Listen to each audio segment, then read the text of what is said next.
It's very hard to have fossils in the wrong place if you date rocks by the remains you find within them, but it does happen from time to time. In Dakota, USA in 1971, this family group of human remains were found 60 feet down in Cretaceous sandstone rock, said to be 140 million years old.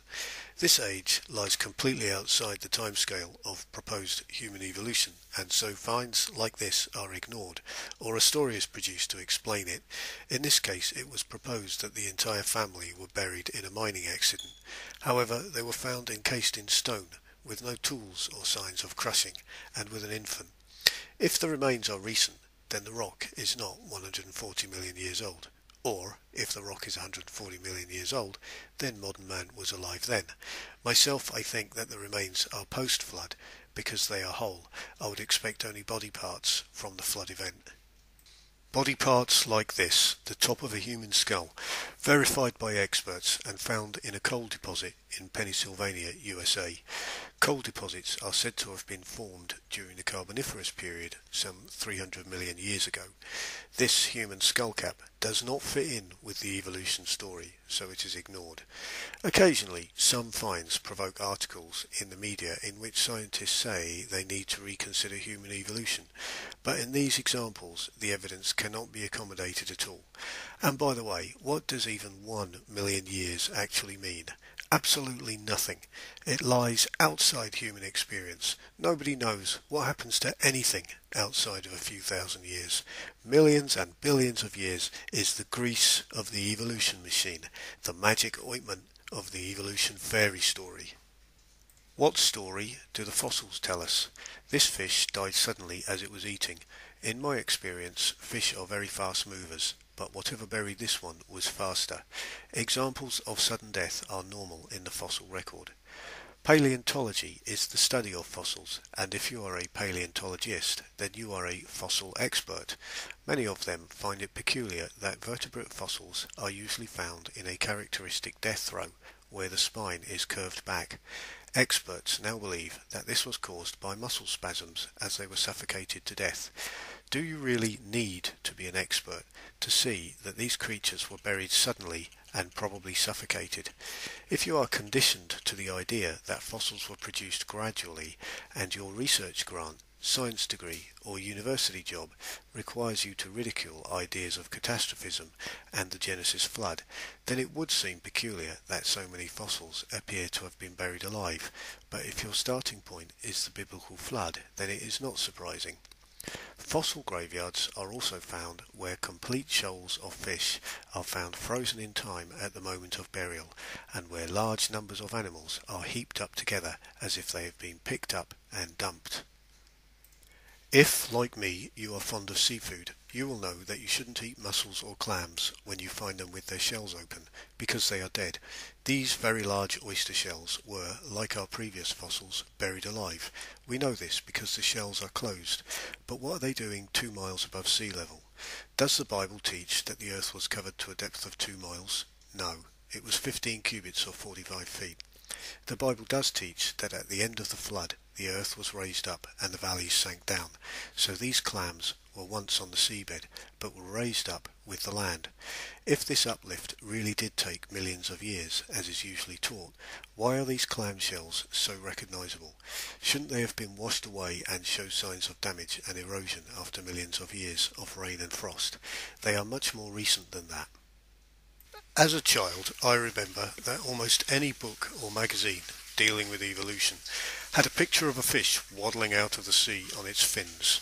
This was a transitional form and was explained as the way in which fish evolved into mammals.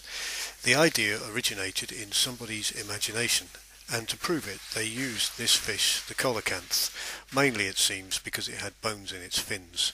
So on planet evolution that meant it could walk. And so for the time being, while it was thought to be extinct, the coelacanth was the poster child of transitionals. I have never seen an article like that since.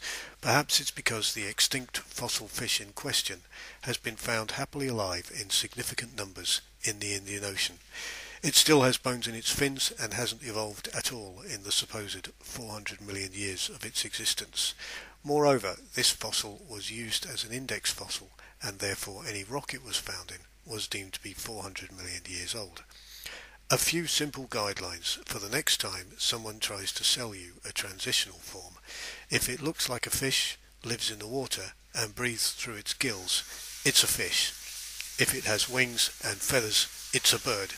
If it has fur, it's some kind of mammal. See how good you are at paleontology by identifying these fossils.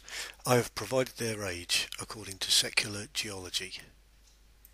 Here are a few examples of animals which have not evolved or changed at all. Even if they were millions of years old, they have reproduced, as the Bible says, after their kind. Their great ages are derived from the imposition of millions of years on the rock strata by the ideas of evolutionary biology. Remove the evolutionary bias, and there is no reason looking at these animals to consider the possibility of evolution. However, one of the reasons for evolution's popularity, aside from not having to believe in God, is that with evolution you are never wrong. These are said to be examples of evolutionary stasis because they have not changed. Did you get that? Because the animals have not changed, they are proof of evolutionary stasis and therefore proof of evolution. Wonderful. But what about animals that do appear to have changed? Where they are still recognizable as today's animals, the fossils show devolution over time, not evolution. A loss of genetic information, not an increase. Improvement over time is necessary for evolution to take place, but the fossils show the opposite. This saber-toothed tiger, bigger, stronger, and probably meaner than a tiger today. Evolution or devolution.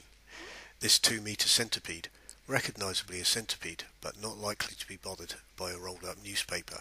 Or this beaver skull, just the same as a modern beaver, but better. The fossil evidence shows that the pre-flood world had an amazing diversity of life and suggests a different ecology from today, which is what the Bible says. Although many of the creatures are now extinct, some are still with us, including these insects trapped in amber. Notice the perfect state of preservation of all these examples. Even the colour remains on this leafhopper. Does it look as if it is millions or thousands of years old? You can buy amber like this, and most of it comes from Colombia, South America. It is dug out of mudstone. Amber is fossilized tree resin. The amber was buried in mud and fossilized when the mud was lithified and became mudstone. Note the rounded appearance of the amber pieces, suggesting that they have been rolled and transported in water. It is not unusual to find marine plankton in amber. Now, what is marine plankton doing in a forest? No surprise if you believe in a biblical flood where all the forests of the earth ended up in the sea. Air bubbles trapped in amber have been analysed and found to contain 50% more oxygen content than air today. Creatures living in an ecology with more oxygen will grow larger and live longer, just as our fossils suggest. To summarise, the fossil record of the past shows sudden burial, mass extinctions, loss of diversity, and superior kinds of animals to those of today. This is no help to evolution, since if evolution were true, animals should be bigger and better today, with more diversity. The fossils do not prove evolution, they disprove it. In the last 5 years, discoveries of soft tissue found in rock have become more frequent. This squid, found last year in the UK, is said to be 150 million years old, yet the soft tissue could be dissected and the cell and muscle tissue observed. A drawing was done using the ink from its ink sac. Dr. Phil Wilby says it is an ancient creature similar to the modern day squid. I think what he means is it's the same as a modern day squid. Wilby does not question his millions of years worldview. He just finds it difficult to imagine how the animal was preserved. Don't worry, Phil, somebody will come up with a story. That's what they're paid to do. And by the way, if evolution was real, useful, observational science, why isn't the food industry following up on this amazing discovery? During 2005 in Montana, USA, T-Rex bones were found by researchers from North Carolina State University. During examination, an acid was applied to the fossil bone material to dissolve it for further testing. Inside the bone, soft tissue was revealed: flesh, blood vessels and bone proteins. Dr. Mary Schweitzer came to the obvious conclusion that this was dinosaur tissue, but was soon obliged to carry out more tests in the face of the disbelief of her peers. The bone and tissue have now been completely verified. Notice the use of phrases like traces of blood cells and what appear to be bones are used, as if there is some mistake. Incredulity in the face of the evidence. This is either not a dinosaur bone or it's not 65 million years old, and since I am sure that the paleontologists know how to identify a T-Rex bone, then we all know that this animal cannot be more than a few thousand years old. A little theology to finish. Why are the ideas of evolution so widely accepted? The Bible says that we first choose not to retain the knowledge of God, and God then gives us up to foolishness and darkness. Evolution is foolishness, and an intellectual and spiritual dead end, whose philosophical outworkings have done much harm collectively in society and to individuals.